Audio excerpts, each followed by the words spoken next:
جس سے فارغ ہوتے ہی علامہ سے کچھ ملاقات کے لیے لاہور جانا تھا کہ 1938 عیسوی میں ان کا انتقال ہو گیا۔ نعیم صدیقی: کیا آپ اقبال کو سمجھنے کے لیے اس کی کسی خاص تحریر یا کتاب کو خصوصی اہمیت دے کر اس کی سفارش کریں گے؟ مولانا: مشکل یہ ہے کہ اقبال کے یہاں خیالات میں مسلسل ارتقا پایا جاتا ہے۔ مثال کے طور پر اپنی مشہور کتاب ریکنسٹرکشن آف ریلیجیس تھاٹس میں وہ ترکی انقلاب اور مصطفیٰ کمال کی شخصیت کو بڑا مثالی تصور کرتے ہیں اور خوب تائید کرتے ہیں، مگر بعد میں جب حالات کا تفصیلی نقشہ سامنے آتا ہے تو ان کی رائے بالکل بدل جاتی ہے۔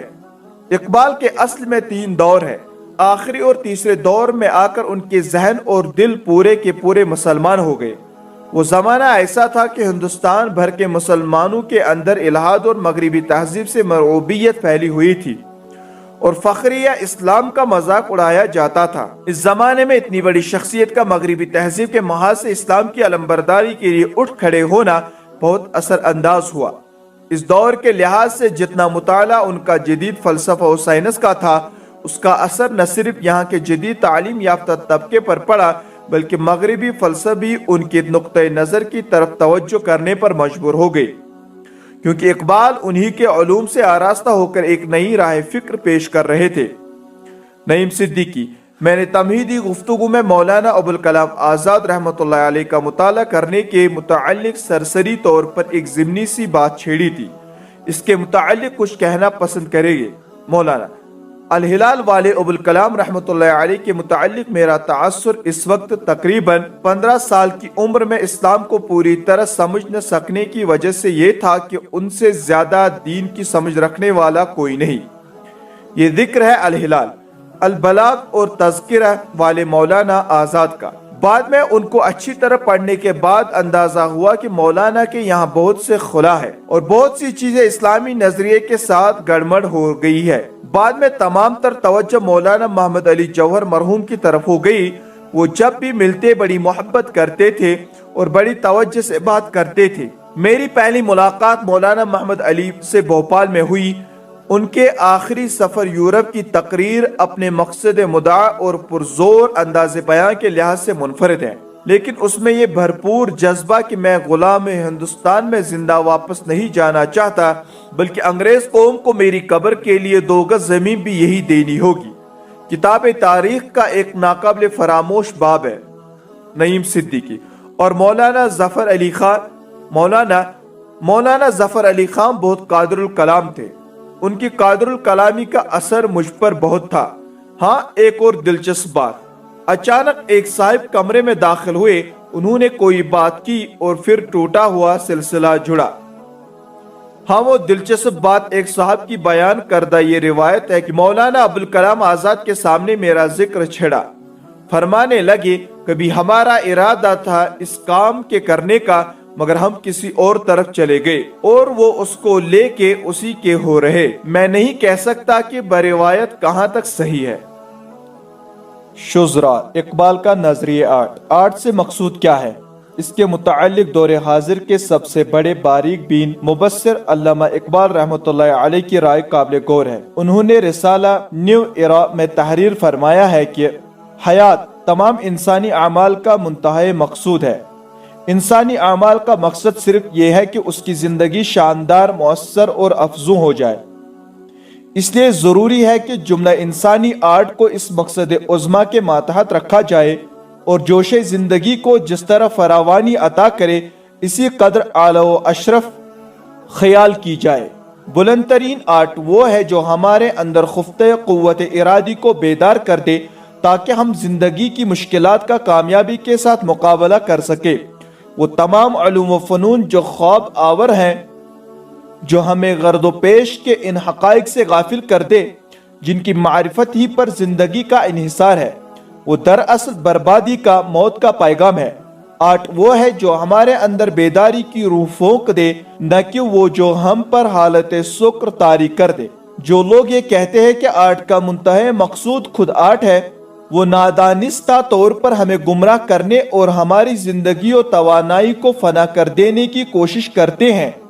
لہذا ازبس ضروری ہے کہ ہم ایسے ناداں دوستوں سے ہوشیار رہیں اسی نظریے کو وہ ضرب کلیم میں ان اشعار میں بیان فرماتے ہیں: اے اہل نظر ذوق نظر خوب ہے لیکن جو شے کی حقیقت کو نہ دیکھے وہ نظر کیا، مقصود ہنر سوز حیات اب دی ہے، یہ ایک نفس یا دو نفس مثل شرر کیا، جس سے دل دریا متلاطم نہیں ہوتا، اے قطرے نیستاں وہ صدف کیا وہ گہر کیا، شاعر کی نوا ہو کہ مغنی کا نفس ہو، جس سے چمن افسردہ ہو وہ باد سحر کیا، بے معجزہ دنیا میں ابھرتی نہیں قومیں، جو ضرب کلیمی نہیں رکھتا وہ ہنر کیا۔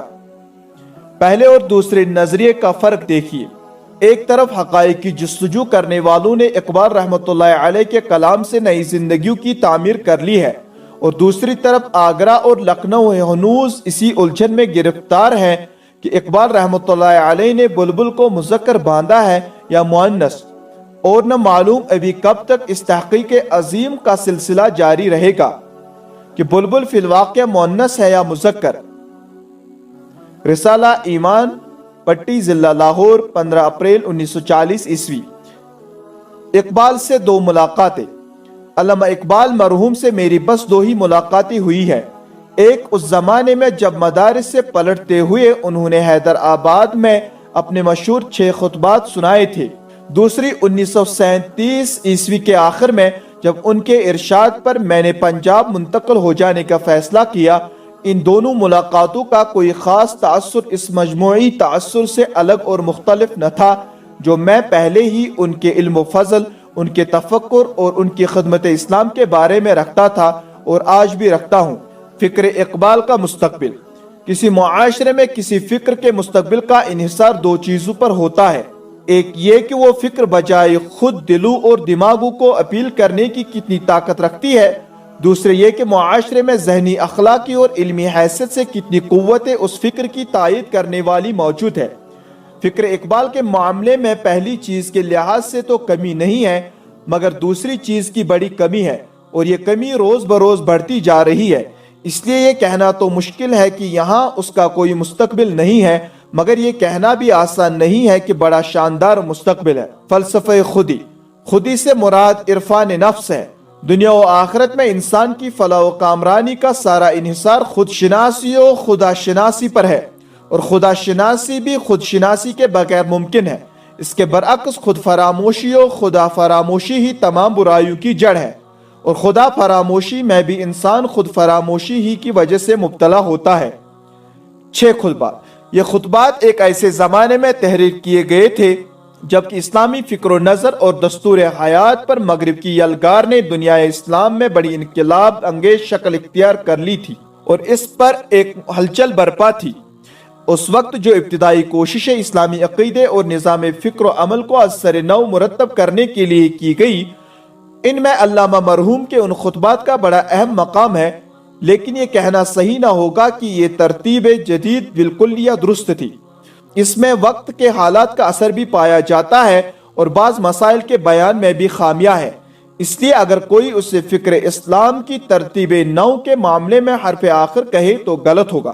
البتہ اس طرز خاص کے لٹریچر میں مقدم الجیش کی حیثیت سے اس کی قدر ناقابل انکار ہے۔ ماخوذ مکاتب سید ابوالعلا مودودی، حصہ اول، صفحہ نمبر 154-155۔ ابلیس کی مجلس شورا۔ اقبال کی نظم ابلیس کی مجلس شورا جس طرح مسلمانوں کو ایک انوکھے انداز میں ان کی غفلتوں اور گمراہیوں پر تنقید کرتی ہیں، اسی طرح عام انسانوں کو بھی یہ بتاتی ہے کہ جن فتنوں کو وہ اپنے لیے حقیر سمجھ رہے ہیں ان میں سے ہر ایک کی تہہ میں انسان کی بربادی کا سامان چھپا ہوا ہے، اور اصلی فلاح کسی اور چیز میں ہے جس سے ابلیس کانپ رہا ہے اور ہر ممکن طریقے سے کوشش کر رہا ہے کہ نوع انسانی کہیں اس آب حیات کا پتہ نہ پا سکے۔ اس لحاظ سے اس نظم کا مسلمانوں تک پہنچنا جس قدر ضروری ہے، اور خصوصیت کے ساتھ ان مغربی اقوام تک اس کا پہنچنا اور بھی ضروری ہے جو آج کل ابلیس کے مشن کی علمبردار بنی ہوئی ہے۔ ماہنامہ ترجمان القرآن، لاہور۔ سوال: علامہ اقبال مرحوم نے اپنے کلام میں فقر کا لفظ کثرت سے استعمال کیا ہے، میں اس موضوع پر ان کے اشعار جمع کرنے کا ارادہ رکھتا ہوں، آپ کے نزدیک فقر سے کیا مراد ہے؟ جواب: فقر کے لغوی معنی تو احتیاج کے ہے، لیکن اہل معرفت کے نزدیک اس سے مراد مفلسی اور فاقہ کشی کے نہیں ہے، بلکہ خدا کے سوا ہر ایک سے بے نیازی ہے۔ جو شخص اپنی حاجت مندی کو غیر اللہ کے سامنے پیش کرے اور جسے غنا کی حرص دوسروں کے آگے سر جھکانے اور ہاتھ پھیلانے پر آمادہ کرے، وہ لغوی حیثیت سے فقیر ہو سکتا ہے، مگر نگاہ عارف میں دریوز گر ہے، فقیر نہیں ہے۔ حقیقی فقیر وہ ہے جس کا اعتماد ہر حالت میں اللہ پر ہو، جو مخلوق کے مقابلے میں خوددار اور خالق کے آگے بندے عاجز ہو۔ خالق جو کچھ بھی دے، خواہ وہ کم ہو یا زیادہ، اس پر قانع و شاکر رہے، اور مخلوق کی دولت و جاہ کو نگاہ بھر کر بھی نہ دیکھے۔ وہ اللہ کا فقیر ہوتا ہے، نہ کہ بندوں کا۔ ترجمان القرآن، لاہور، اپریل 1977 ء۔